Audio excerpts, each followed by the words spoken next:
Hello there, my lovelies. How are we doing today? Welcome back to my channel, Boomy Reactions. For those of you who are new, my name's Boomy, and thank you for watching. Now, guys, you might have noticed that I'm sporting a little bit of warmer clothing today. Just a brief update for UK weather. The temperature's dropped again, although it's a comfortable 21 degrees. 20 degrees, I'd say, kind of this morning. Very nice, very comfortable.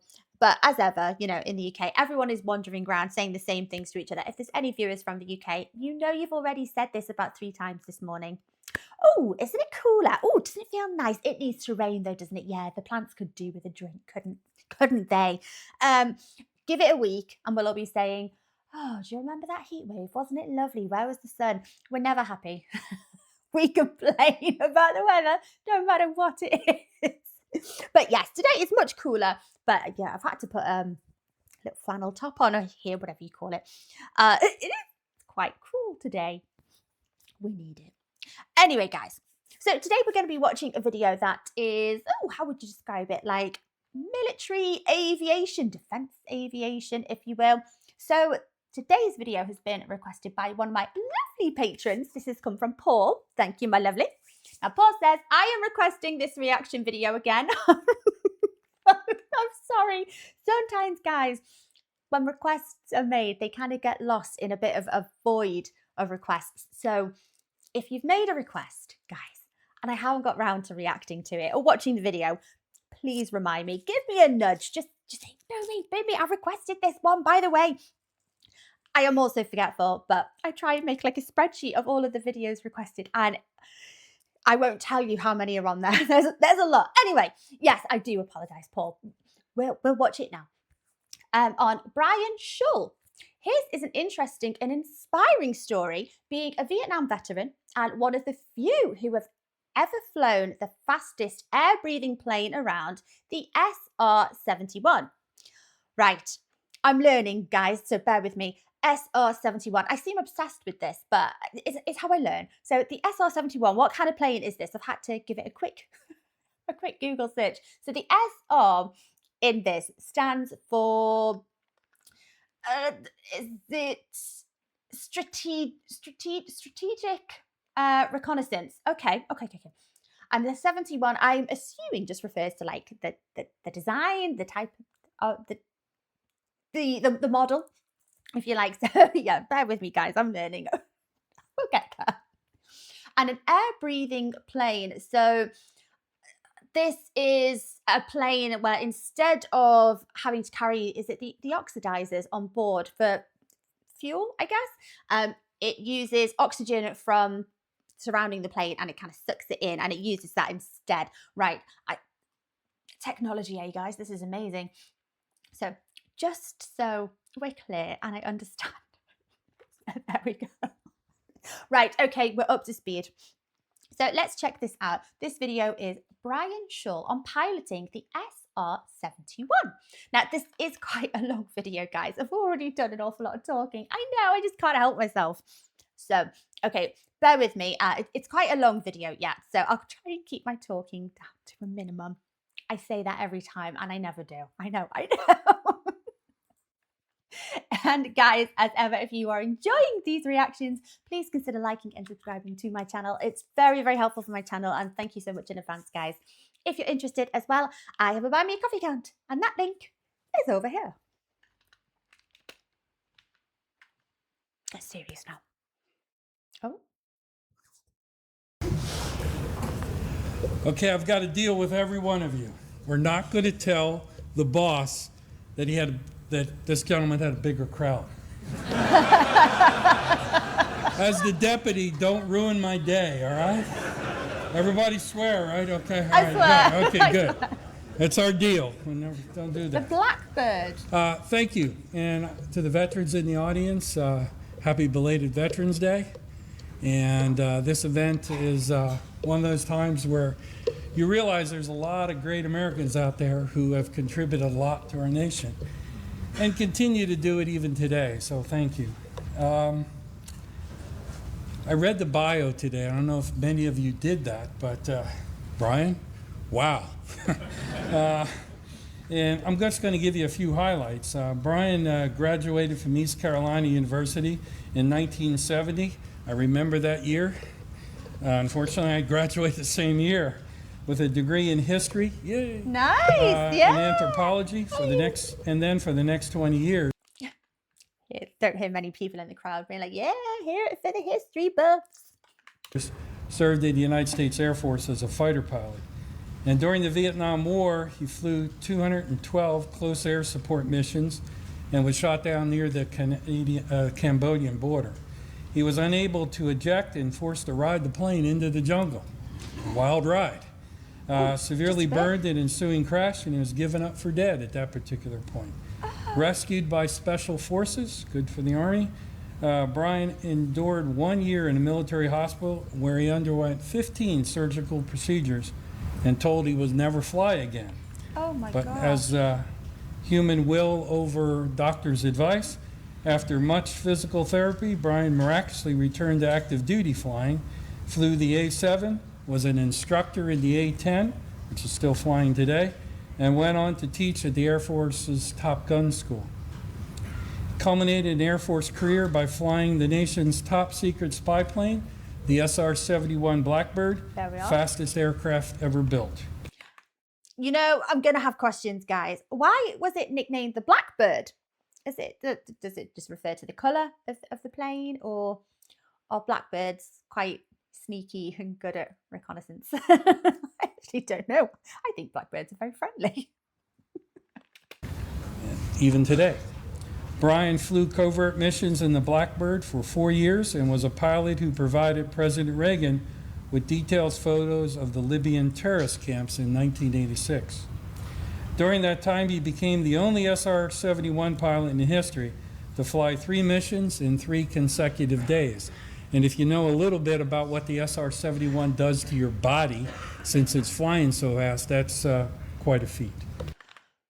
Now, I'm asking this in all naivety, because I'm not in the know. What does, I can't actually imagine, what does flying such a fast plane, what effects does that actually have on the body?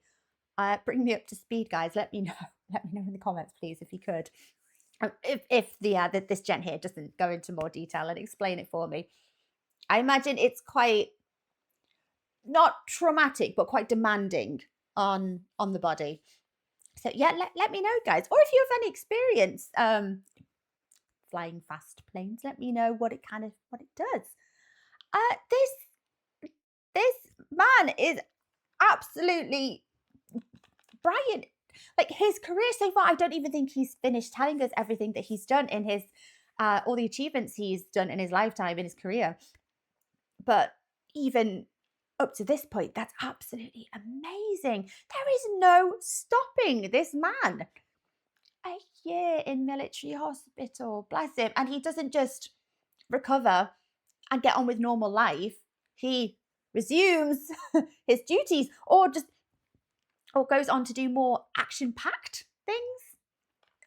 Wow. After retiring from the Air Force in 1990, pursued writing, photography, and was the first pilot to write a book about flying the Blackbird, completely illustrated with his own photography. He's also the only man to fly extensively with the Navy Blue Angels and the Air Force Thunderbirds as a photojournalist. So I just think going through that, it just serves a life well served and continue to serve. So as a perfect veteran celebration of a speaker that can tell you about what the Air Force had done and what a lot of people have done to serve our nation. So with honor, I'd like to introduce you Air Force hero, Brian. Absolute honor. Oh my gosh. He's quite the artist. He's a photographer. Hello, Brian. Thank you so much. When I was first asked to come here, I envisioned a couple of old men in white lab coats and people. It's so nice to see there's humanoids behind the gate. What a treat. I'm used to working in top secret facilities, and also didn't scare me getting in the badge and everything today, but what a pleasure to come and be invited. I love his shirt. I know what a lot of you are thinking right now. How could a fighter pilot possibly be a keynote speaker? They have a limited vocabulary. We talk.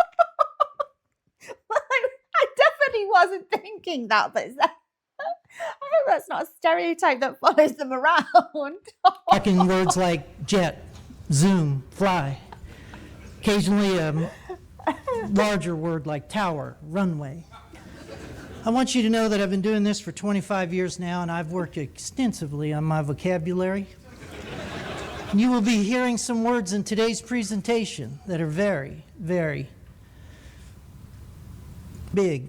He's a funny guy. I don't want you to confuse me with anyone that's heroic or famous or did anything great. It's good etiquette when you check the airplane out of the squadron to bring it back.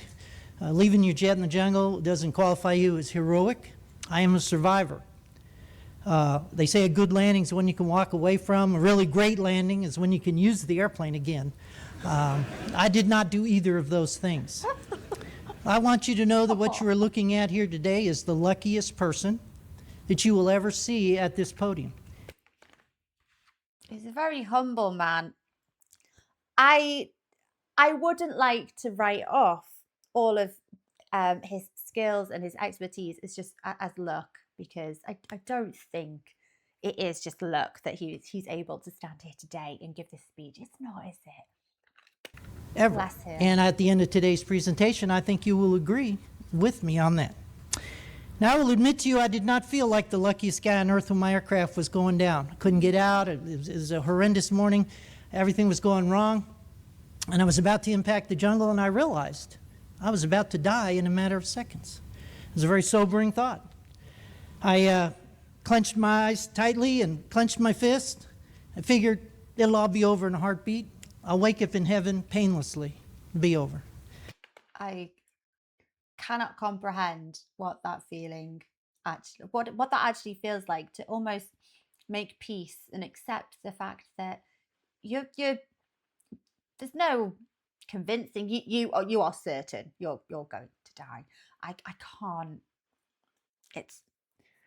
I have no idea what that feels like. That must be so horrible. Next thing I remember was a great deal of fire and smoke and heat and flames all around me. And I thought, well, maybe I didn't go the way I thought I would.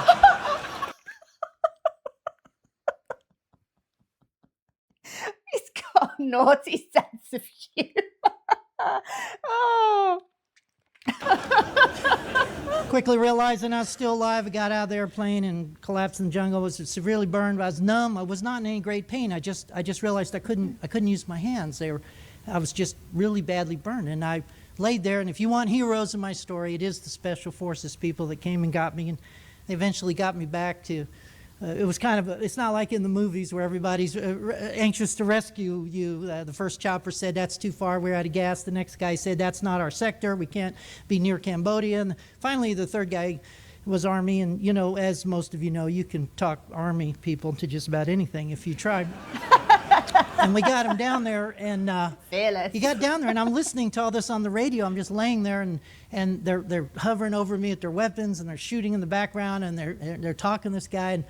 And he says, I can't put it down. There's not enough rotor clearance. I'll lose my crew. And I'm thinking, wow, what more could go wrong today? And at that moment, this man that was kind of guarding over me pointed his M16 at the chopper and very clearly on the radio said, you either put it down or we'll shoot it down. Ooh. And I thought at that moment, I am on the right team of players. I'm glad it's this guy that's looking after me and he's not the one in the chopper. So funny.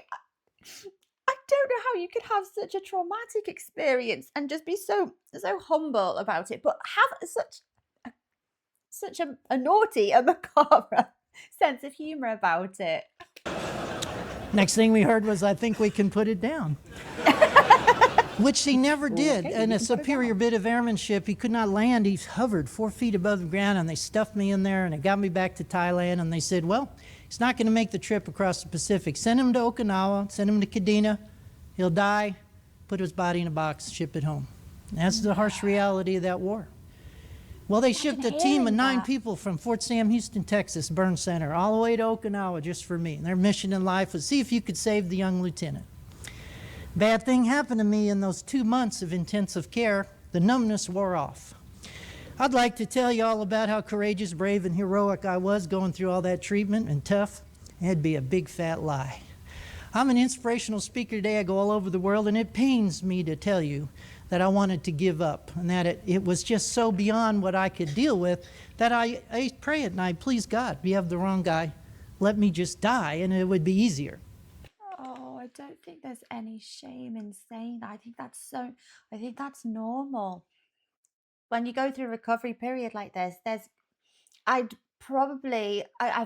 never had to experience this quite, fortunately, and touch wood.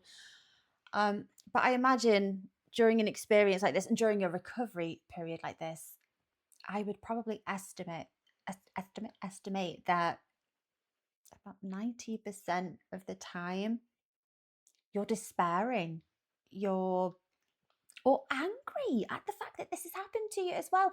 And there's no shame in saying that. I think that's very big to talk about that and to admit it, because that's the reality. And I think that's, that isn't the shining portrayal, the story that people necessarily want to hear, but that's the truth of it. And it's hard for me to even believe I did that. And I used to lay there thinking of all the bad things I'd ever done in my entire life. That took a week. All right, 2 weeks.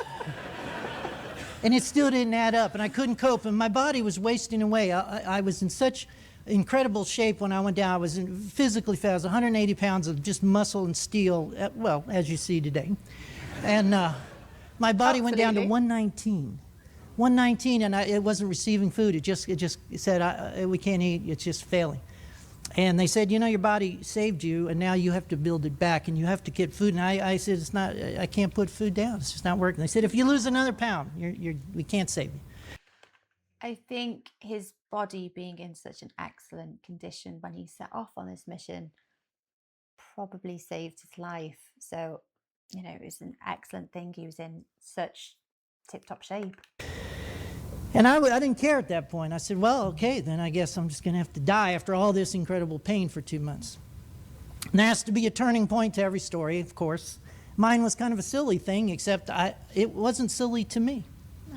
And I will share it with you today. When I was laying there one afternoon, I could see out the third-floor window the soccer field, the end of the runway at Kadena, the road there, and I could hear the kids playing soccer every afternoon, laughing and playing and kicking the ball. Aww. It was April. And I thought, boy, I was those kids. I'd give anything to be back out there with them. And that made me sad. And at that moment, Judy Garland came on the radio singing Somewhere Over the Rainbow. Yeah. How many of you know the words to that song? Anybody Yes. here? No, you don't. Put your hands down. You think you know the words to that song? I thought I did, from The Wizard of Oz, Yellow Brick Road. No. That is a very deep, philosophical, adult song. You listen to the words to that song. It's all about daring to dream. It's about dreams really coming true. I heard the words of that song for the first time that day. They penetrated my brain sharper than any scalpel they were using. And I could look out the window and see the other side of the rainbow and those kids. And I made a choice, made a decision right then. I am going to try to eat the food tomorrow. I want to live. I'm going to try to survive. I'll never fly again. I'll never do anything. I'll probably lose a couple fingers, and I probably won't walk right again. It doesn't matter. I am going to change my attitude, and then tomorrow I'm going to start trying to heal. Isn't it absolutely amazing? I love the connection that we find as human beings with our fellow man, and hearing how someone's entire outlook was changed by a Judy Garland song. I think it's beautiful. It's lovely, and it's like he says, you can hear that song, and it does at first. It sounds like a very happy-go-lucky kind of cutesy, almost Disney-esque kind of song. But when you're in the pits of despair, and those lyrics really, really resonate, like with something in your heart, that's amazing. I love that. And isn't it amazing? Yeah, how the simplest change of attitude in life can affect the whole rest of your life. That one choice. The next day they came in, They had the food. They could see a different look on my face. They could see fire in my eyes, which is probably a bad pun at this point. And they were excited, and I tried to eat, and it wouldn't go down. My body rejected it, and I could not eat. They were beside themselves. They could see I was trying, and I'm saying, no, God, please, just forget everything I just said after 2 months. I want to eat now. Let it go down. Nothing. Finally, some Army Corpsman had a sack lunch. His wife had packed him. He said, this didn't come from the hospital, but it's different. Maybe there's something in here he could eat. Anything. There's nothing. Except a little plastic container of cherry Kool-Aid. And the cherry Kool-Aid went down real good. They ran to the commissary and got every pack of cherry Kool-Aid they could find. Sorry, guys, I'm aware I've stopped this video already like 20 times. As a foodie, as a glutton, I am a firm believer that when you are sick, when you are not well and you're poorly sick, lying in bed, there is always one thing, or in my case, a handful of things, because I'm greedy.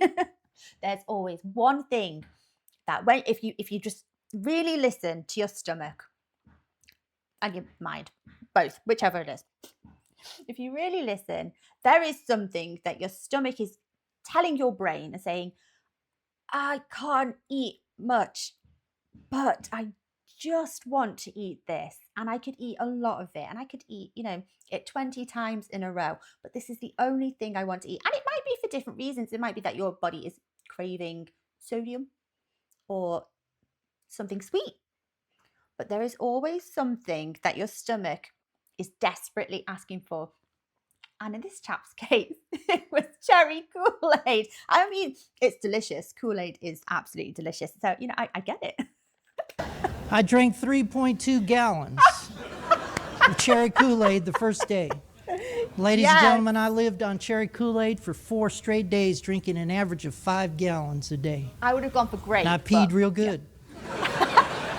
And they say that's even a better sign. His body's functioning normally internally. He doesn't need anything internally. He's just got to build his body back. Eventually some saltine crackers, some bread. Next thing you know, I'm on a plane back to the States.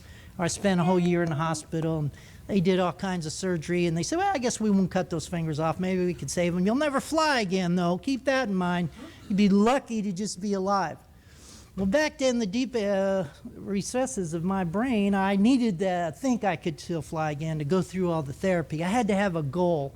I realized the power in the mind was far greater than the failing muscles of your body.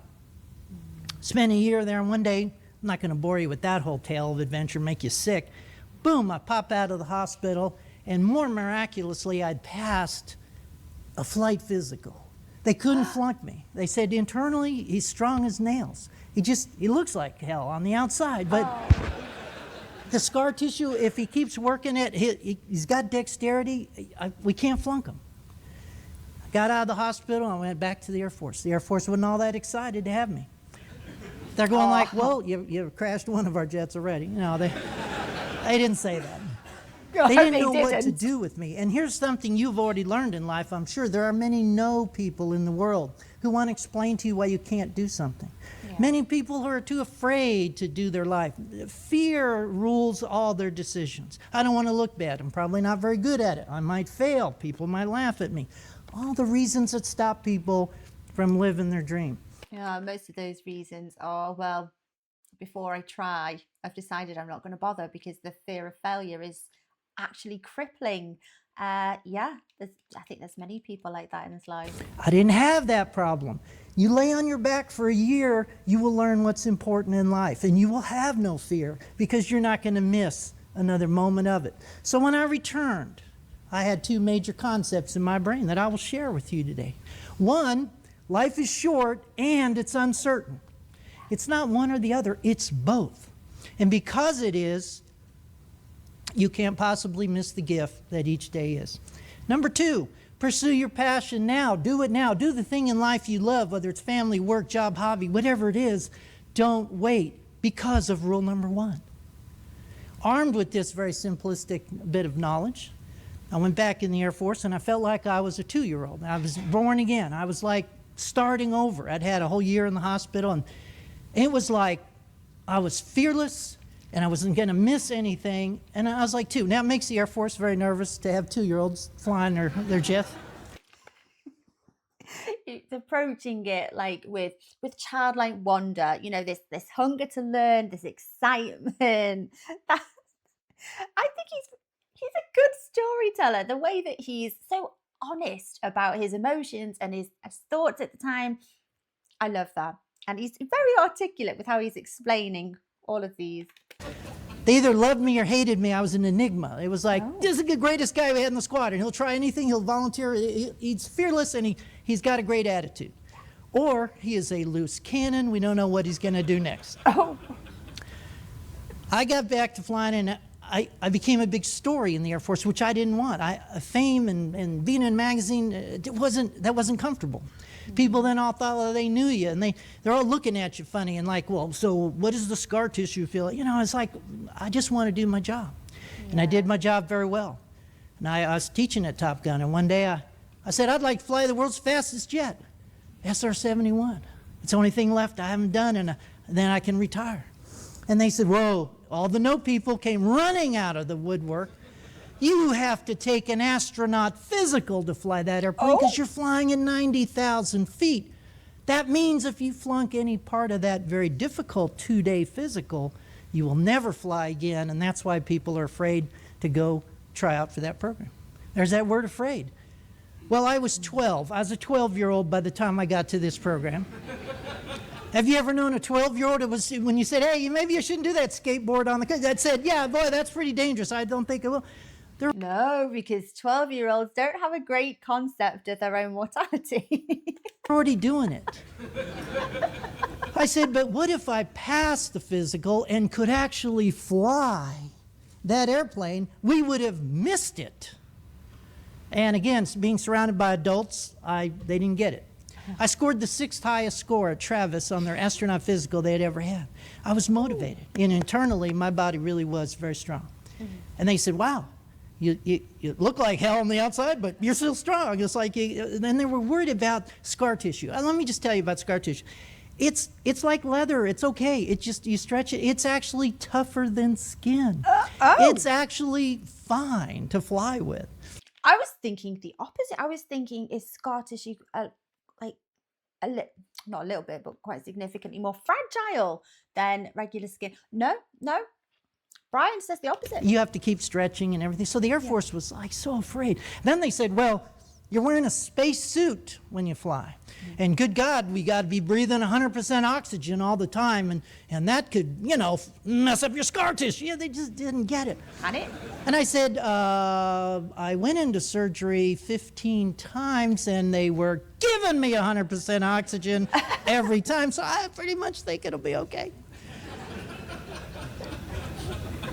What I learned in life as a 12-year-old in an adult world was that we become fearful. We lose our dream. We lose our passion. I was exactly the opposite. It didn't please everyone around me.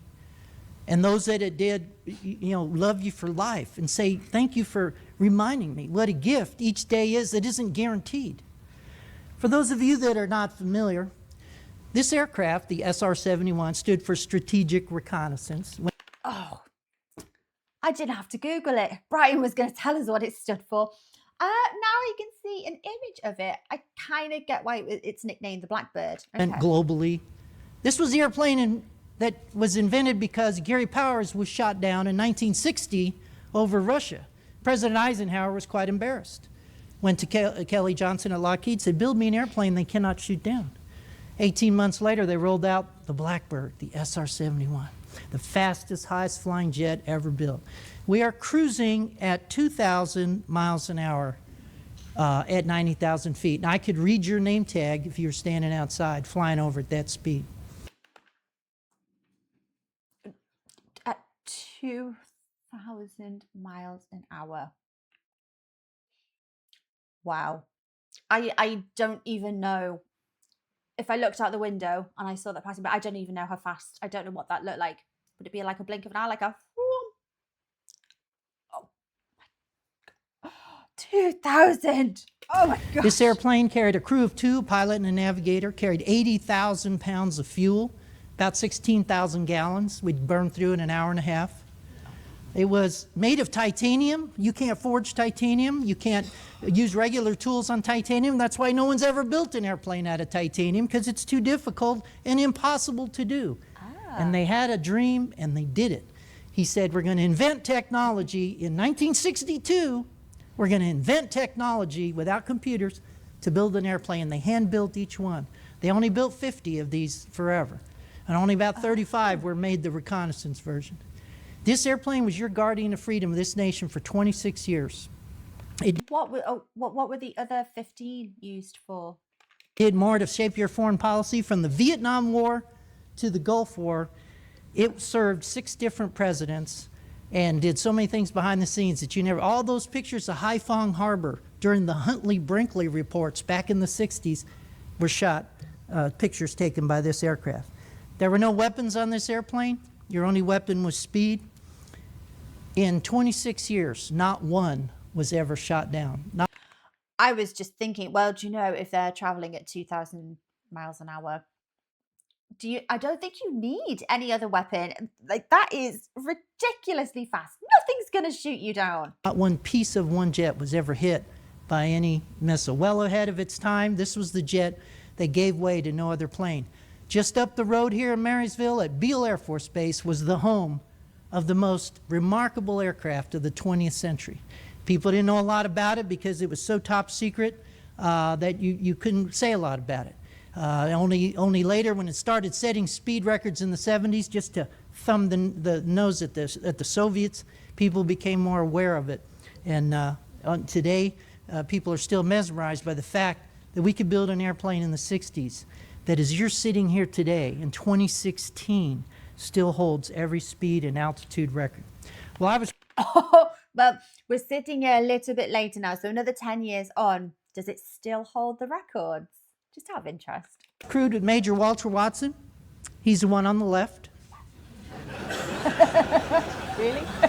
It was bad enough that I was getting all this publicity in the Air Force as that burned up guy that's now flying the SR. Well, now Walter was the first and only African-American officer ever to be in this program. And what a brilliant engineer he was. What a terrific guy. We are best friends to this day. We flew for 4 years, every mission together. They team you up because the airplane requires that you work in tandem. You learn to work together in 2 totally different cockpits. We are, like say, best friends to this day, and I had the best backseater in the squadron. So when I got in the airplane, I checked out my cockpit. It looks pretty normal, pretty ancient. Here, you know what kind of radar we had? We didn't have any radar. You know what kind of computers? We didn't have any computers. You know what kind of flaps, spoilers, speed brake? We didn't have any of those things. The airplane was your basic street rod, 60s, go fast, burn gas airplane, and I loved it. Now, I got a little nervous. I saw no guns, bombs, or rocket switches. Felt a little naked. I thought, well, maybe I can flip a camera switch on, and nope. Walter had all the cameras, sensors, all the secret stuff in the back seat. I said, Walter, if we're ever shot down, you're the spy, I'm just the driver. Now, getting used to the space helmet did take a little, because as a fighter pilot in flight, you can take your oxygen mask off, wipe sweat out of your eye, or if you're a Navy pilot, pick your nose, or whatever it is they do. But now, you were entombed for 5 hours, 6 hours, whatever the mission was. They'd breathe in 100% oxygen, and you'd get a little earache later in the night when you came home. But you got thirsty, dehydrated, hungry. No big deal. I was a new guy, and they were kind of playing with me on my first big mission. They said, hey, have the ham and cheese omelet at the in-flight. Don't do the steak and eggs today. Do the ham and cheese omelet, and put extra cheese on there, because you know you're going to need that protein for that. Man, I thought, well, that makes sense. Cheese, protein, sure, pile it on. Now, those of you that know, as you go higher in elevation, the evolved gases in your body expand. Well, passing 55,000 feet in the climb that day, I thought I was going to give live birth in the cockpit. Oh my gosh, it's details like this that I would never have thought of. I have no idea that happens. Does all that excess cheese make you a little bit farty? Walter's going, are you okay? Which I'm making sounds he's never heard. And Finally, at 72,000 feet, when relief came, I very tearfully realized how self-contained that entire environmental system was. Now, they worried about, I had a steel pin put in my finger here, but they built the hinge joint in. Had they not built the hinge joint into it, but on a whim, the doctor just said, well, why don't we just do that? He might want it someday. He's never going to fly again. Had they not done that, I would have never passed the physical. But because I could grip and grasp, which is what the reg said, but I had to learn to do some things upside down backwards in the cockpit. And you know, you will learn how to do something if you're motivated. Yeah. I had the power of motivation and will on my side. You could learn as a 12-year-old, you could do it if you want to do it bad enough. Now, I'll admit it's a lot more fun being in the front seat. You got a stick, you have a view. Walter had no way to fly the plane in the back. He's got his head down, working all the magic stuff. So here we are getting ready to go on a real mission. If you look closely at my spacesuit, it's a little happy face. A smiley face. I know, no, this is fun. Walter's, not so much. Now, it may surprise you know how few people we had in the squadron at any one time. We only had 15 guys in the squadron at any one time. We're out of the country 6 months out of the year, and we only flew out of 3 locations and covered the globe all the time.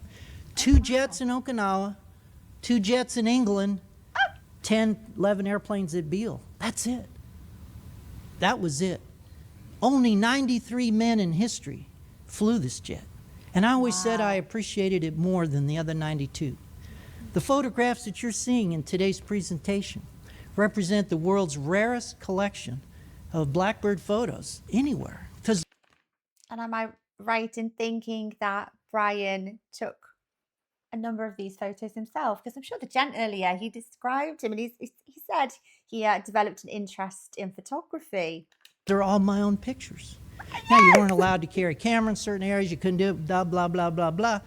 But if you really wanted to get a photograph, you could get permission from the commander, go to the security chief, get the wing commander to sign off. It was a big hassle, but it could be done. And photography was my passion when I came out of the hospital. And what I say about living your dream, following your passion, don't miss the moment.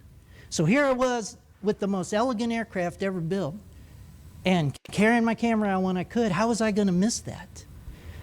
In 7 years, I only got 200 pictures. That's not a lot. No, That's not a lot. That many. But that was the passion. Did I know I was going to be a speaker, write a book? Of course not. I just thought, how could you miss the moment of what this is? This is Okinawa, Kadena. We're getting ready to go up to North Korea. Sonic boom their little shorts off. This airplane carried a double sonic boom at 2,000. Let me just give you a speed reference here. If you went hunting with your 30-06 rifle, that bullet exits the muzzle at 3,100 feet per second. This airplane would cruise with ease in a climb at 3,200 feet per second. Okay? We're doing that literally is like a, like, would you actually see it if you looked up at the sky? a mile every 2 seconds, or a mile every second and a half if you want to go a little faster. The jet would always go a little faster. Ronald Reagan knew how to use this airplane. He was our commander-in-chief. One day, all the bad guys were having a conference up in North Korea. They invited all the Soviets and the Chinese, the Vietnamese, all the bad guys were there, and they didn't invite us. Ronald Reagan said, hey, have Brian and Walter take off out of Kadena, go up to Korea, and fly a little figure eight. So we did this mission. We got and we said, what are we doing? We have photographed the entire country in the first 6 minutes. It was Ronald Reagan's way of every 6 minutes, sonic booming their coffee cup off the table. Really? I thought the little figure eight was just going to be like the US's way of saying, just like, I know you didn't invite us. We know. The coffee cup. Oh. Just to let them know, we know you're there, Yeah, and now we you know. know we're here, and you can't do a thing about it. Over 4,500 missiles were fired at this jet in 25 years. Not one was ever hit. Little footnote to history here, you may not know. Behind the jet is the Kadena Marina, where the Navy has a little officers club where people are windsurfing and sailing and learning how to windsurf. And rumor has it, and I don't know how true this is, but some SR-71 pilots on takeoff would like suck the wheels up 10 feet off the deck and full burner go ripping across that marina, knocking windsurfers over. And I think that's just a rumor personally.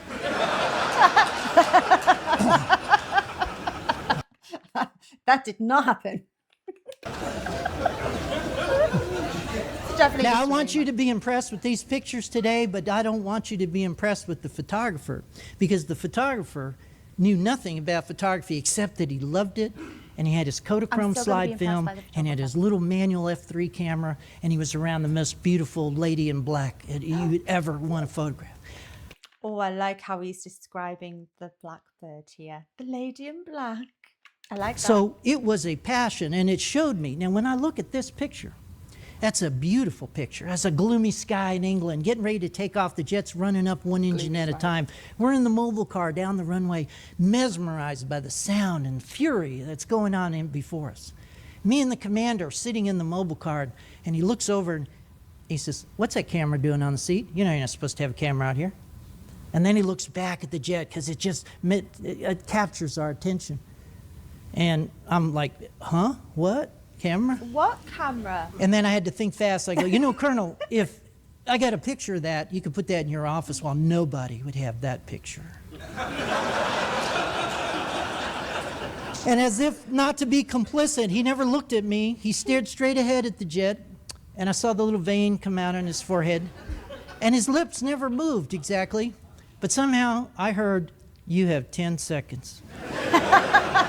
I will I thought he was going to say, on second thought, I don't think I saw a camera. What camera? never forget this because every time I see this picture, I can still feel the steel buckle on the runway there where I'd put my knee in the hardness of the concrete and the cold of that England air. And I got 2 shots in 10 seconds. And I was still fumbling with my zoom lens, and I still couldn't figure out what the word aperture on the camera meant. I had no idea. And I'm trying to roll it, and I'm thinking, did I expose it correctly? Did I get the wingtips in? I see that picture today, and people go, it's National Geographic. Man, that's beautiful. It's beautiful because somebody didn't miss the moment, was not afraid to fail. Somebody just went for it because they were 12, and they didn't care if they failed. They weren't going to miss it. Because when they were laying on their back in the hospital, they were missing everything. They had given their left toe to get out there and fail at something. I love that picture. Moments later, the jet took off and did a big 6-hour mission around Russia and the Arctic Circle. If you never heard one of these take off, your life's incomplete. I'm sorry. This was not a sound you heard as much as felt. I got one shot of the takeoff remotely in focus. And every bone in my body was vibrating as it went by. Climbing out over Susanville. We're in a chase aircraft here, a little T-38. I don't want to make any Cessna drivers here feel bad today if any people fly. From brake release to 26,000 feet, leveling at 450 knots is 3 minutes and 51 seconds. I think that's about 3 days in a Cessna. I'm not sure. Now, if you're going to go this fast all over the world, you're going to need aerial refueling 2 to 5 times on any mission. Pretty nice on a clear, calm day like this, sunny day. No big deal. We're all very highly experienced guys. We're really good at what we do. We're like all-stars. You try this at night, in the weather, in a turn, in turbulence, with lightning in your face. They don't pay you enough. But you have to get the fuel. I still have nightmares at night, not about the war, not about being shot down, not about anything except night refueling. It was not a comfortable thing. Oh my gosh, you don't. I've only ever really experienced bad turbulence on a plane once, and it was through an unforecast lightning storm. It is absolutely terrifying, and you're going significantly faster, I imagine, here, and the conditions are so much more scary. I can't imagine how terrified he would have been. And to think, some of the things that Brian has witnessed, and that is what keeps him up at night. That is what his nightmares are made of. It's the refueling here. Oh, that must be so scary. On my days off, I'd go up with the boom operator, and they say, what in the world are you doing on your day off, going up to fly on the tanker for like 5 or 6 hours, and you're only going to get like 30 seconds of actually, and I go, we're the only people in the world get to do this. Why would I not? I got my camera, I got a new roll of Kodachrome, and I'm pretty sure I figured out that aperture thing today, you know? And they just look at me like, hey, it's your, go on. The tanker guys loved having you. This was the Achilles heel of the program. People say, how could they cancel it because of budget? A lot of tanker support for every mission for 25 years, dedicated, because they had to carry the special fuel that only we used. Here's a picture you'll never see because aerobatics over a refueling operation are pretty much illegal. But God, what a shot. Come on. No, come on. I don't want to give you the impression I was completely out of control. The Air Force photographer came out one year and said, we've only photographed this jet once or twice in the whole lifetime.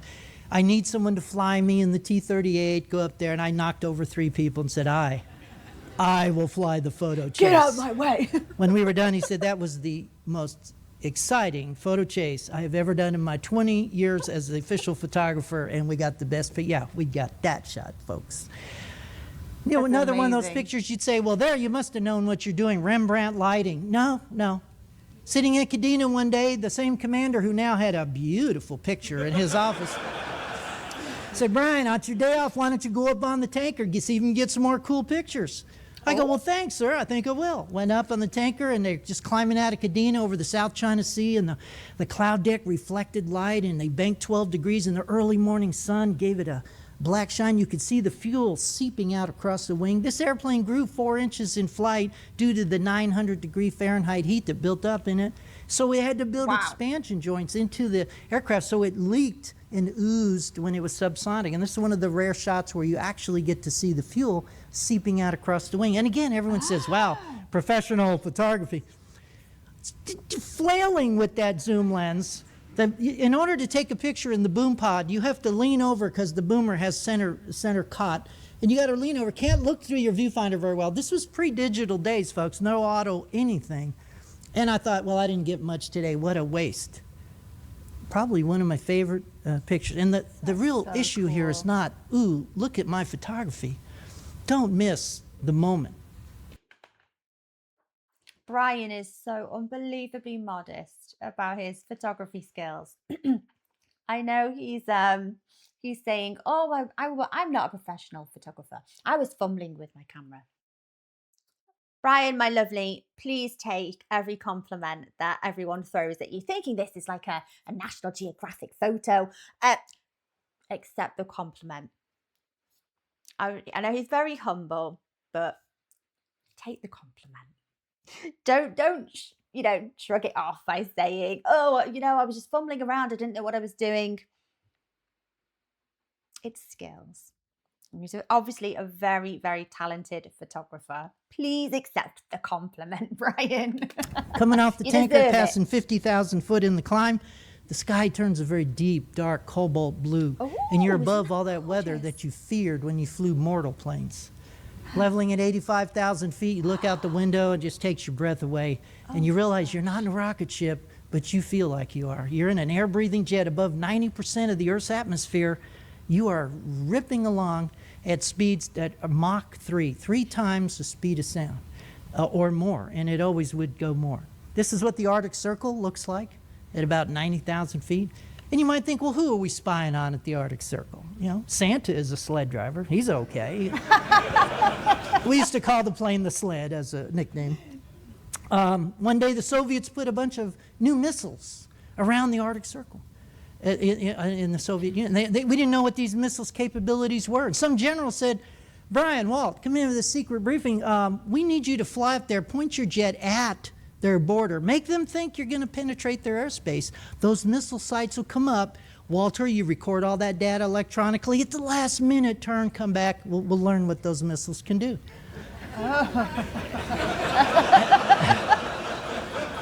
I just have one question, General, sir. What if they don't know we're not going to penetrate their airspace and they fire one of these we don't know what they'll do missiles at us? He said, well, that's even better. We'll get launch data. This is the confidence they had in this airplane. It was so great. Walter and I actually did this mission. I saw 2 sunrises and 2 sunsets that day because in the winter, you take off out of England, you get to the North Pole, it's night with stars, and you come back, you see the sun kind of come up again. Anyway, no one shot at us.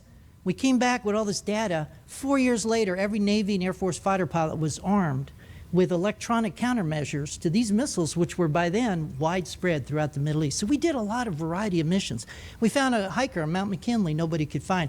We found a guy in the Pacific Ocean in a boat, tried to sail around the world. He got stuck, nobody could find him. We found him. Wow. We did a lot of cool missions that weren't always just spying on the Soviets, but that was the primary: Cuba, Korea, China, Vietnam, Soviet Union, Nicaragua, you name it. If it was in the newspaper, this airplane was probably involved. And if you saw pictures, they weren't all satellite pictures. One day I was looking in the rearview mirror and I saw this incredible reflection in my green visor. Now, don't ask me why we had rearview mirrors in the world's fastest jet.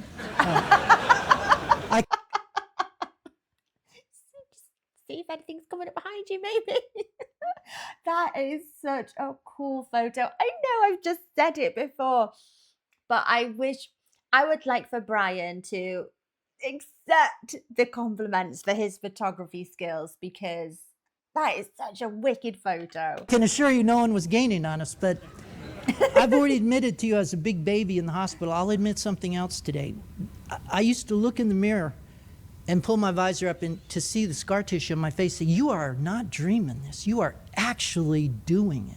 In the hospital, they'd give you these drugs for pain that would take you on these wild, like LSD type dreams where you didn't know reality from dream world. You just couldn't, you'd wake up and go, oh God, I'm in a hospital. It must be a dream. I can't possibly be this badly injured. Like a drug-induced kind of psycho stimulating kind of dream. Yeah, like I don't know what an acid trip looks like, but I imagine maybe those dreams look similar. And then you'd realize that was your reality. So I would actually, I didn't tell Walter, it might worry him a little psychologically. The man is still looking at himself in the mirror. But I would actually do that to make sure you are, just 12 years ago, you were laying in hospital. You're doing it right now. Well, I put the camera up there on timer, 10 seconds, and you may think we had a lot of time to take pictures and fly. I have 6 cockpit shots in 7 years. And those mostly are on training missions. Almost all of them are training. You didn't have a lot of time. I don't want to give the impression that, you know, we could be fooling around or playing in there. But I love this picture. It actually it shows a little bit of the cockpit. And people always are asking. It's like a bit more fun as well, isn't it? I think it's so cool. Asking me, what are your favorite missions? And I could talk for 30 more minutes on just that. One was this mission where we're coming across the coast of Vietnam, going to look at China and Cambodia, and we fly right over the same place where Shul was shot down 12 years earlier. Don't think we didn't lay down some serious sonic boom that day and blow down some trees 18 miles high. Walter had to tell me, pull it back, let's not you got to realize your turn radius at that speed is about 3 states, so you don't want to be sliding into Red China there at the last minute. And I will tell you, it's pretty cool. It's pretty cool being the fastest guys on the block. You know, you walk in the officers club on a Friday night and all the F-15, F-16 guys are talking, all the toy jet fighter guys, and they were all my ex-students, so I used to fly those planes. And my instructor and I walked into the bar one time, and we've got the M3 Plus patch, and we're the only guys in the world that can wear Mach 3 Plus. And it's a cool thing. Yeah. So we just, and my instructor was very cool. So they're going like, yeah, we did all this today. Now they look at, so what'd you guys do today? Because see, if you don't have guns, bombs, or rockets, you're like spit. You know, you're just. So he goes, well, we did Nebraska in 4.5 minutes today. Whew, kind of shut everybody up. Ladies and gentlemen, that's the best way to do Nebraska, by the way. In case you've ever driven through there. Sometimes the jet would reward me with an incredible view I didn't expect. We took a jet from Sacramento to London, which was a 3.5-hour flight. Ripped across Canada at night, saw the stars of Milky Way. I write 3 pages in my book alone on what that looked like. I could never get that picture. What an incredible sight. And we saw the sun come up over Iceland, and I just happened to have my little tiny camera in my spacesuit pocket there on a little lanyard. Coming back into land by Mount Lassen, again, we're in a chase aircraft. I was a T-38 instructor, so I got to fly the T-38 during the week a lot, afforded me the opportunity. And this was not illegal at all. You could take all the photos you wanted.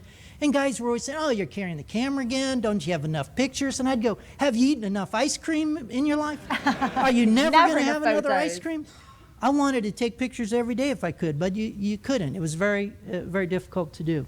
Sometimes the last 10 minutes of flight were the most harrowing. You're up in a clear air mass for 5-6 hours. Guess what? The weather's all changed when you come back. You're landing in England sometimes on an icy, foggy, 0-0 visibility runway.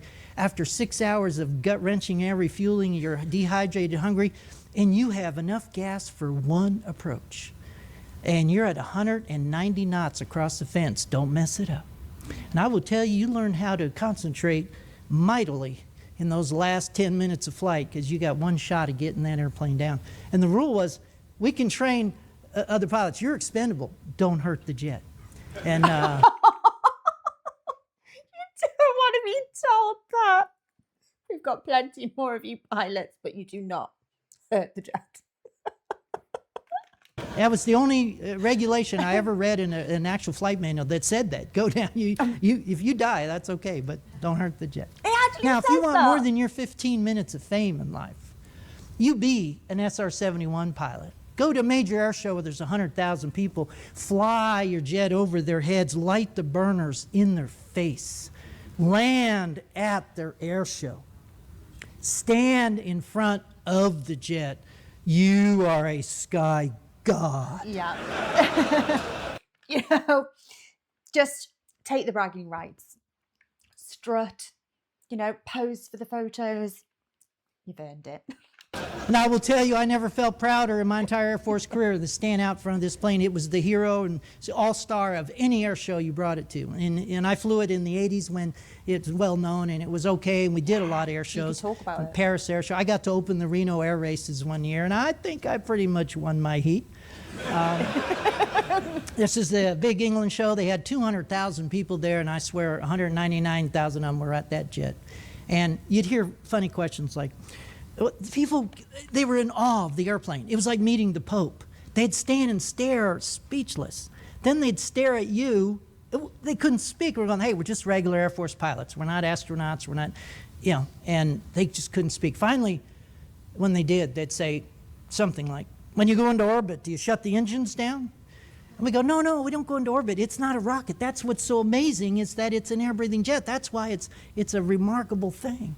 But after you heard that question enough times, you'd have to play with them a little bit. And one day I heard that question, and I said, well, if you promise not to tell anyone, I will share some very classified information. But you have to keep this very... And Walter's rolling his eyes. Oh, God, here we go. They wanted to be a part... People love undefeated first in class, and they wanted so bad to be a part of it.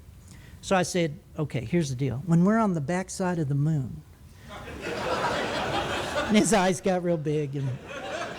I said, we shut one engine down to preserve fuel, and we use the gravitational force to sling us back into the... He was so... his mouth's open. He's like... And I said, but don't tell anybody, because that's critical. No, I won't tell anybody. Don't tease them. I run him back to his family, told him everything, and it was but it was a real proud thing to stand in front of this airplane. At the Paris Air Show, the Soviets would come over and stare at it, and we thought, yeah, pal, that's the closest you will ever get to one. We used to see the Soviet MiGs coming up, chasing us over the Baltic there, and they'd be frozen, their contrails would be frozen in that Arctic sky to see these big white plumes, and all of a sudden they'd get all puffy and squiggly, and they'd be out of gas and ideas, and they'd be falling out of the sky, and they better get back home or they're never going to make it. I got 4 inches of throttle left in my 57 Chevy, and I'm blowing the doors off a 1988 MiG. I just gave you such a sense of American technology. You folks work on cutting-edge technology, and you kind of know what I'm talking about. There's no other country in the world where we can do when we put our minds to it. It's like the stuff this was 60s stuff. Unbelievable. Baby jet, the T-38 was your companion trainer. You kept current in formation and instruments over Lake Tahoe. Camera boy could not resist the beautiful little white jet. That white jet afforded me the opportunity to get many of the photographs you see today, and it was totally legal, and everybody said, okay. Nobody else wanted to do it. And again, I didn't know that I'd be the one man keeping the memory of this jet alive for the next 30 years. I just thought I'll have a nice collection of photographs once I figure out how to use that dang lens. But a beautiful jet. Walter and I would go up and do little training sorties. Uses it pretty He had a well. stick now, a real view. Nobody was shooting at us. I said I wasn't famous or anything. Walter and I do have one claim to fame. We are famous set, and that is that we flew 3 missions in 3 days during the Libya crisis. In '86, we're the guys that provided Reagan with all the photos. They did fire 2 missiles at us on that one mission, and that caught our attention. And we went to full throttle, and people always go, how fast will that jet go? Let me tell you, faster than the book says it will. The real reason we had the Ask baby him how he jet was knows. for chase assistance. Here the SR is dumping fuel immediately after takeoff, has an emergency, has to lighten his gross weight so he can land. 38's going to offer safety assist. We just happened to be airborne that day, and somebody just happened to have their camera with them. Got a very rare shot of the 2 of them together right over Beale Air Force Base. Oh. This is the only picture I'll brag about today and tell you I knew what I was doing. This was after my 20th year in the Air Force. I had 2 weeks to go, and I bought a cable release for my little F3, a Nikon there, put it up, and got my buddy to fly way too close. And I had finally figured out what the word aperture meant. I'm in focus, he's in focus, Mammoth Lakes is in focus. Loved that shot. Some company in New York loved it too and said, we'd like to build a puzzle of this. You understand you'll be getting out of the Air Force soon. We'd like to pay you some royalties. And all of a sudden, doors were being opened to the one guy that had been carrying a camera around who did not want to fly for American Airlines, had no interest in flying for the airlines. Last I checked, they didn't do barrel rolls or fly through the Grand Canyon in their A-10. There were no loops involved. I wanted to pursue my photo writing, photography, and that led instantly in 1990 to those things, the same year that they retired the jet. 1990, they started flying jets off the base to museums. They said the budget, we're going to put the money to satellites and drones. We can't keep doing all that tanker support. The Cold War's over. We can do without it. Big mistake. They wish they hadn't.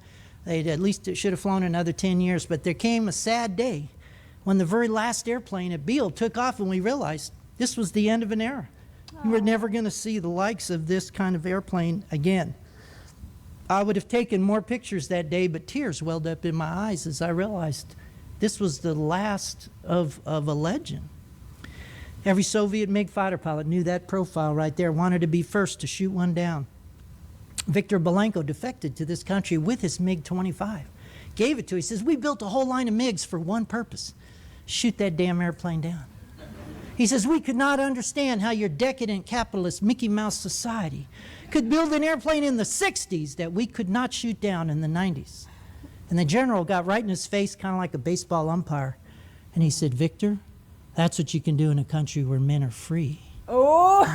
Viktor Belenko got it. Became an American citizen. Lived in America. And said, what would you like to see now that you live in the United States? He said, only 2 things. Disneyland and an SR-71 up close. The rumor is he enjoyed the latter more. Leaving Air Force history through the gates of legend, the airplane sits quietly, if not proudly, in 30 locations today. Only one overseas in Duxford, England. The other 29, if you haven't seen one, they're all around. They're not that hard to find. California has a lot of them.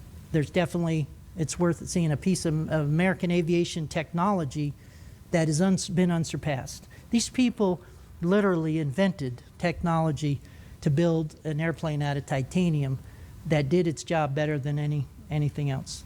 I was left with all these wonderful photographs, and I wanted to do something with them when I got out of the Air Force, and all the no people said, you're not a writer, you're not a publisher, you're not a photographer, you don't know what you're doing, you're just an ex-fighter pilot. And I thought, well, yeah, but I have a collection of stuff. I'd like to do something to honor the jet. So everyone turned me down.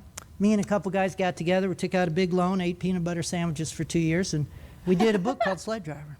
Little did we know when we did that first edition, we thought 200 or 300 people would buy it and everything. Well, then the internet got big. And then people said, wow, we've never had a pilot that flew this jet write a book, and we love it and we want more. And then we redid the book, made it nicer, and now it is the single most popular book worldwide. It's in 48 countries. You go on the internet tonight, look up Sled Driver.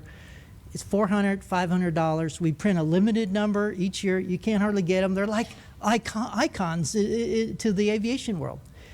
Well, I brought a very limited number as a special treat for you guys here today. We're selling at $235, which is way below any price you will ever see outside of here. We are supporting Wounded Warrior today. It is a little bit after Vets Day, but we support them year-round. I also want you to know that we've just commemorated the 50th anniversary of the first flight of the jet recently.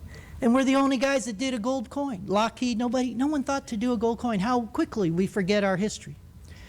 We are the only ones that did a coin. We minted 3,000 of them for Mach 3. I have 150 left. I brought a couple dozen coins. They're actually $50 gold pieces. They're worth about $62 for the gold that's in them. We sell them for $50. If you're looking for a little early Christmas gift, Santa is a sled driver. He sure So they're all pre-approved. Also, I want you to know that if you do buy one of my books today, that I'll be happy to sign. There are still some photographs that are extremely classified, and I hope you don't divulge to anyone outside of this audience. I'm hoping that you will keep these things to yourself. Gee. But that I'll never always be happened. the sled driver guy no matter what else I do in life. I went on to do a lot of other different things. When I got out of the Air Force, I flew with the Thunderbirds for their winter training season to do a book on them. They said no one has ever been allowed to fly with them during winter training season. And I recommend you don't. They're not real good yet. They're still learning how to do their thing. But led me to my infamous year with the Blue Angels. No one in history got to spend a whole year, air show season, in the back seat with the Blues. But I did. Was I the best photographer in America? Was I the best photojournalist? Was I the most... No. I was the guy that called 437 times on the phone. And they said no every time. And I drove my truck to El Centro, California, godforsaken lettuce field on the Mexico-California border. But I knew that's where the Blue Angels do winter training. And I showed up. And the guy said, "You're the first guy that ever showed up. We get 100 calls a day for people who want to fly. Sports heroes, senators, congressmen, movie stars. They never show up. And they never give anything back. You want to do a book for us?" I said, "Yeah." Whole year, 80,000 slides, put the best 200 in a book. Wish I could show you that book. It's beautiful. We sold out of it. We're going to reprint it. There's 3 jets in this picture. How often do you think those 3 jets are lined up that well? No way! Oh my gosh! Wow.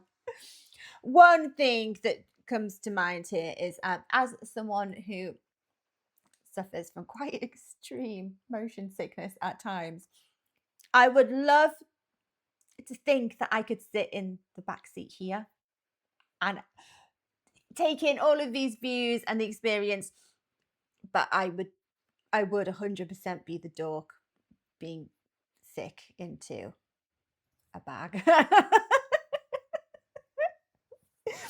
Oh my gosh. Oh, it's amazing though. You know, the recurring theme here with Brian is I'm very much getting how much of a determined person he is. Oh my gosh, he is amazing, isn't he?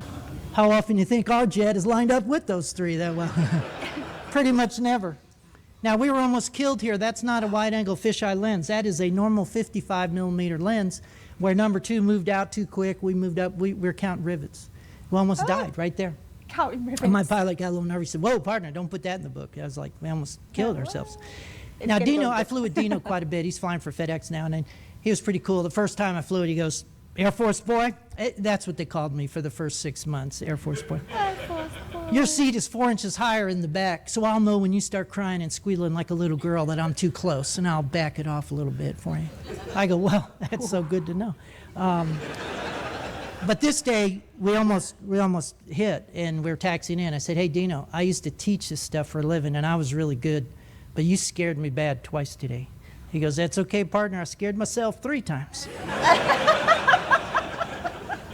I did my very last flying with the Air National Guard. I did a photo calendar shoot for the Portland Air National Guard over Mount Hood, the F-15 Eagles. We call this Eagles in the Hood. And I hung up my spurs. And people go, how could you stop flying? I had 5,000 hours of pure joy. My back was hurting. I was older. I wanted to do other chapters in life. And people go, and the reason I could walk away when so many of my friends who went to the airlines still regret is because I did it fully. I didn't leave any of it on the field, as they say. It's like I did it all. I almost killed myself about 100 times in the A10, A7, F5, doing all the stuff that we do in daily work that you don't even realize goes on every day. And I was okay to walk away because I wanted to pursue my nature photography. I wanted to go walk across the land I'd been flying across so fast that I didn't get to really see it. And as a pilot, what I found out was I was totally enamored with nature's flyers, nature's pure pilots. If you a simple seagull you just ignore, when you really look at it, it has the most perfect elliptical wing that gives it such speed and maneuverability. A bald eagle that you can't take your eyes off when you see one in the wild, especially up close. And you watch them for hours and hours and hours. And a bird so fierce, it became the symbol of the greatest nation on earth. Even the tiniest delicate flyer can manage to navigate its way from Canada to Mexico every year.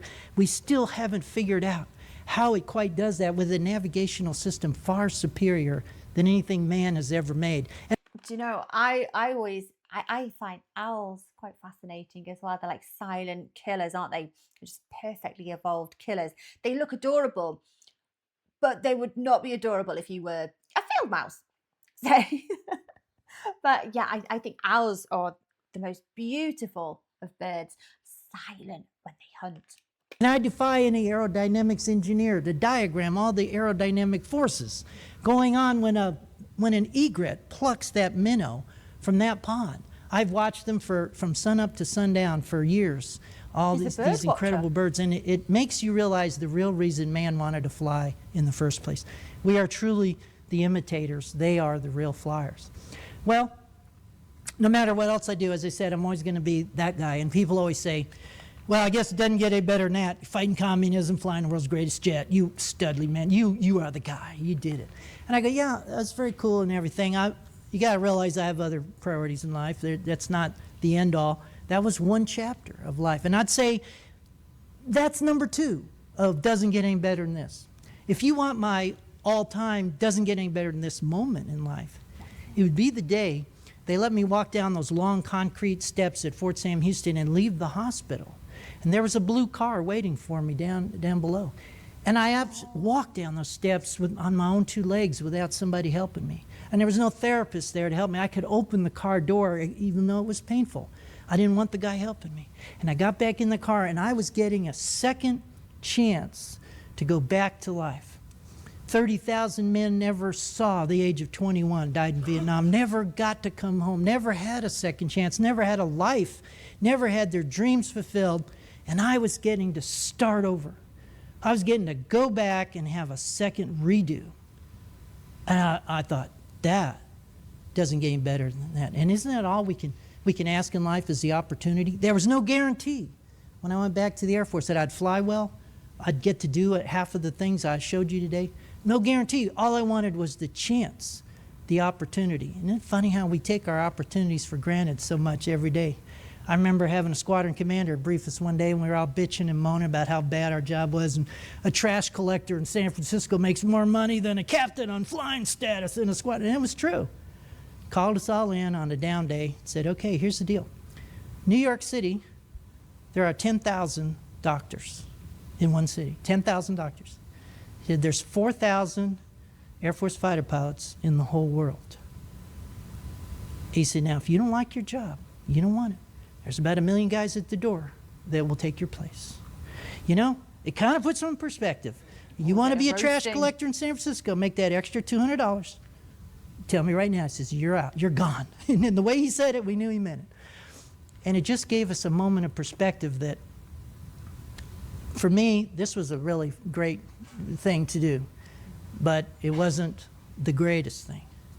I will tell you, before I close today, I will share this little story with you that people always ask me, was it ever fun to fly the world's fastest jet? And I've shared this story many, many years ago, and it became a cult classic on the internet, so people send it to me. And I go, hey, I wrote it, it's in my book. I'm the guy. And they go, no, I heard this really incredible story. I go, hey, it's my story. So I'm going to tell you, because you will see it on the internet tonight when you go on there. It's called the LA Speed Story. And it was just a story about one day it was really cool being SR-71 pilot. Walter and I were doing a training mission around the United States where you just were building up hours and time. And we take off out of Beale, hit a tanker in Idaho, rip on up to Montana, zip across Denver, hang a right turn Albuquerque, out over Los Angeles, up to Seattle, back into Sacramento, 2 hours, 21 minutes. And you just do that then you do it backwards, you hit a tanker or two. It was just to gain crew coordination, build your hours. We're on our last training mission. We're over Tucson. I can see downtown LA from Tucson. We're at 89,000 feet. I can see the whole western United States bathed in a warm October fall glow. I can see the chain of Rocky Mountains from Canada to New Mexico. I could just see the most beautiful picture laid at my feet, and the air as smooth as glass, not a gauge moving in the cockpit. It was perfect.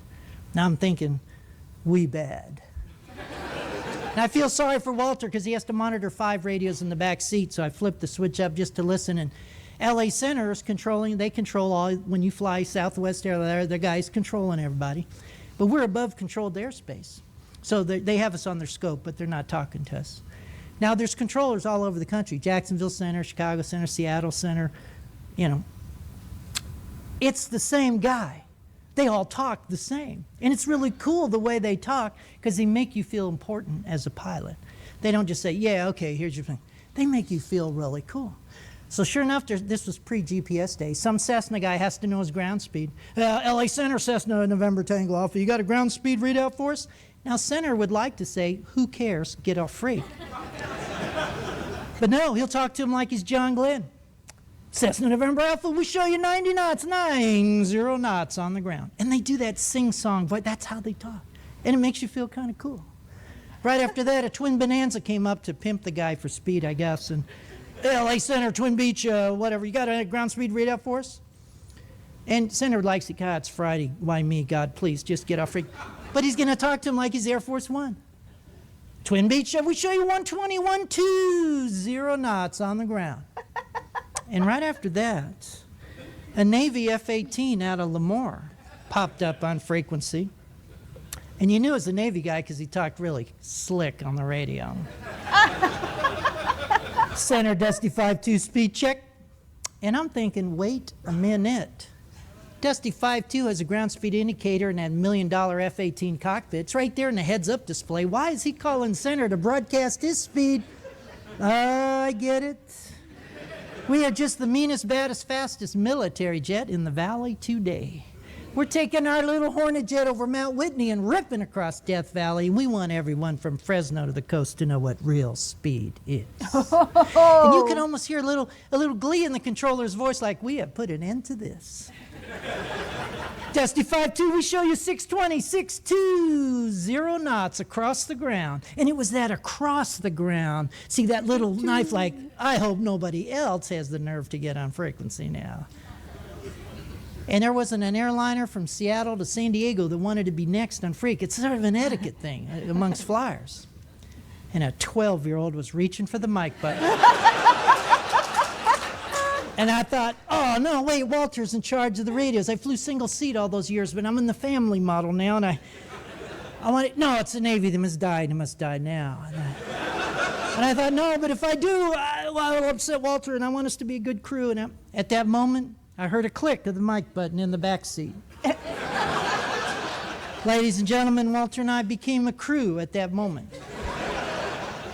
In his best innocent voice, LA Center, Aspen 30, have you got a ground speed readout for us?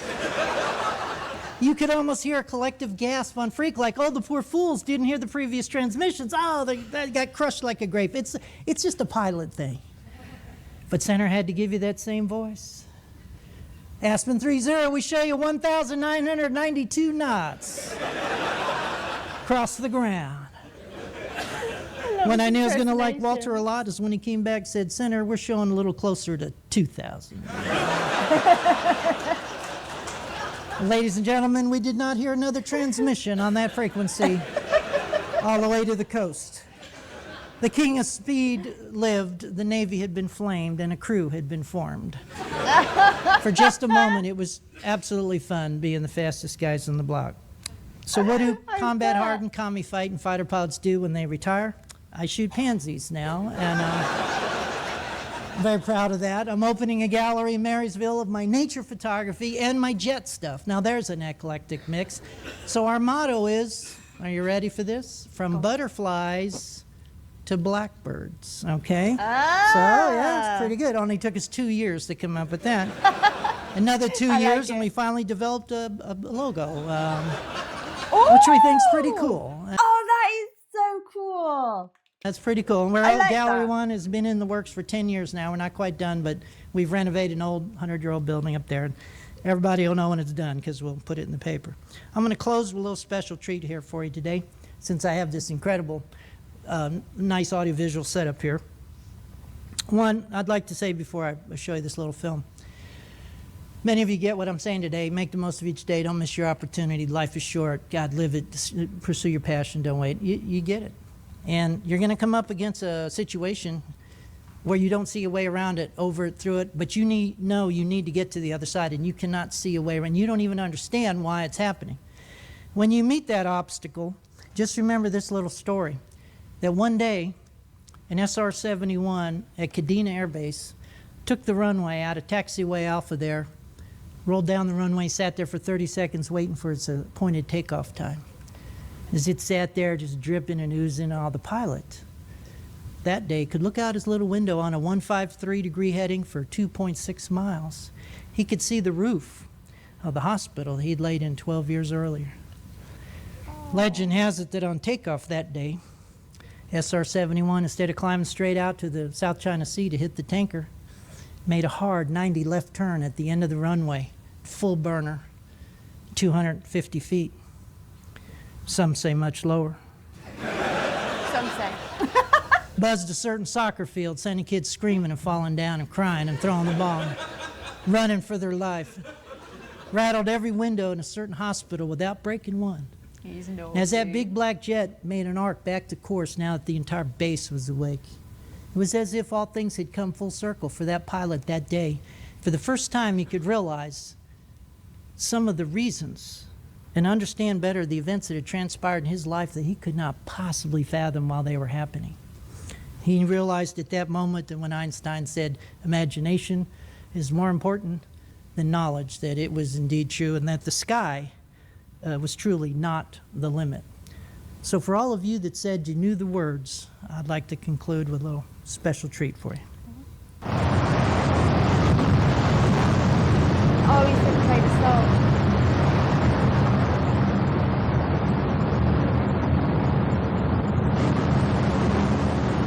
Oh, gosh. I'm imagining my bones rattling in that. It's a beautiful plane, isn't it? Lady in Black.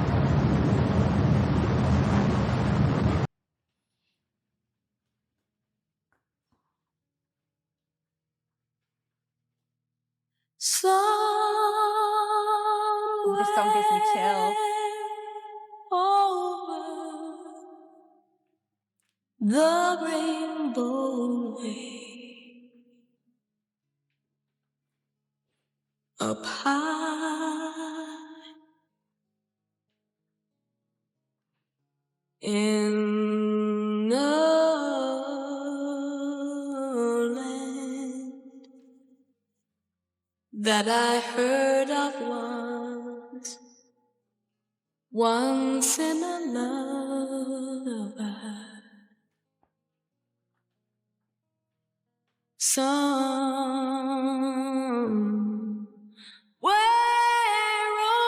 over the rainbow skies are blue, and the dreams that you dare to dream really do come true.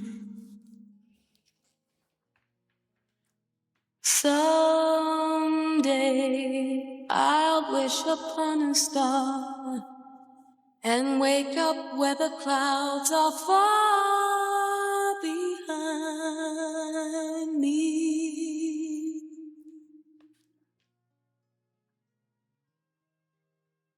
Where troubles melt like lemon drops away above the chimney tops. That's where you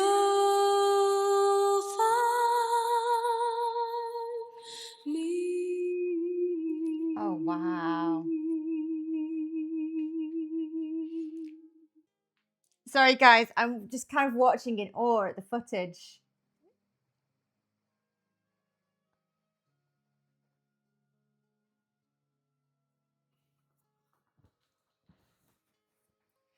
I'm trying to listen to the lyrics at the same time.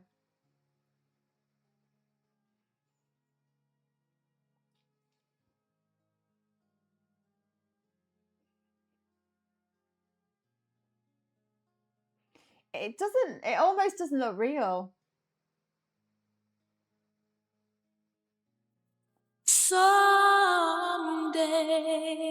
I'll wish upon a star and wake up where the clouds are far behind. Reminds me a bit of the pod races from Star Wars. Like, it looks fast. Where troubles melt like lemon drops away above the chimney tops. That's where you'll find me.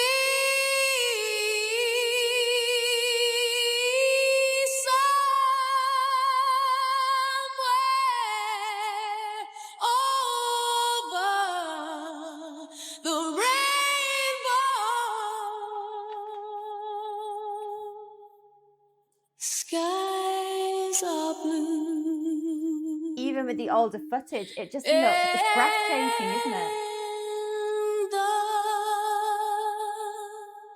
dreams that you dare to dream really do come true. If happy little bluebirds fly above the rainbow wide, oh, I can. On its final flight, the SR-71 flew from Palmdale, California to the Smithsonian Museum in 64 minutes, setting 8 official speed records before they put the jet to bed. I want to thank you for allowing me to come and share a little bit of this ancient technology with folks who are working on cutting edge. I'd like to thank my audiovisual crew. That was excellent. I'd like to thank Melissa for inviting me to come. I'd like to thank my mom and dad for supporting every dream their wild kid ever had. Don't miss the moment. Enjoy every day. I will sit at my table as long as any of you have questions or like to see the book or a coin. We're supporting Wounded Warrior today. It's a treat for me to be in this prestigious facility. I've toured about every one of the other top secret places, and this is one of the last few. So I didn't know what to expect. It's just been a terrific audience. I gave you a little extra day. You had a few extra stories. I'm sorry if I cut into your lunch. I'm sure the food here is just spectacular. Oh, no one minds.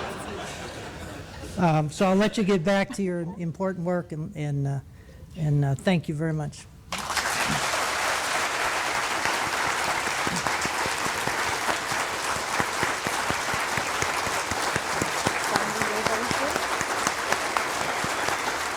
Thank you.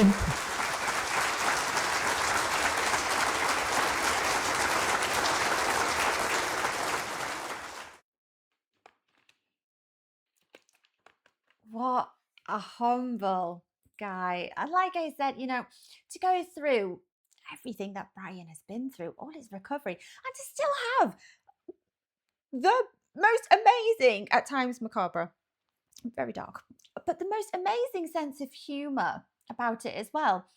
And you could just tell he's so sincere when he says that he doesn't regard himself as a hero. The special services that rescued him, he regards as the heroes.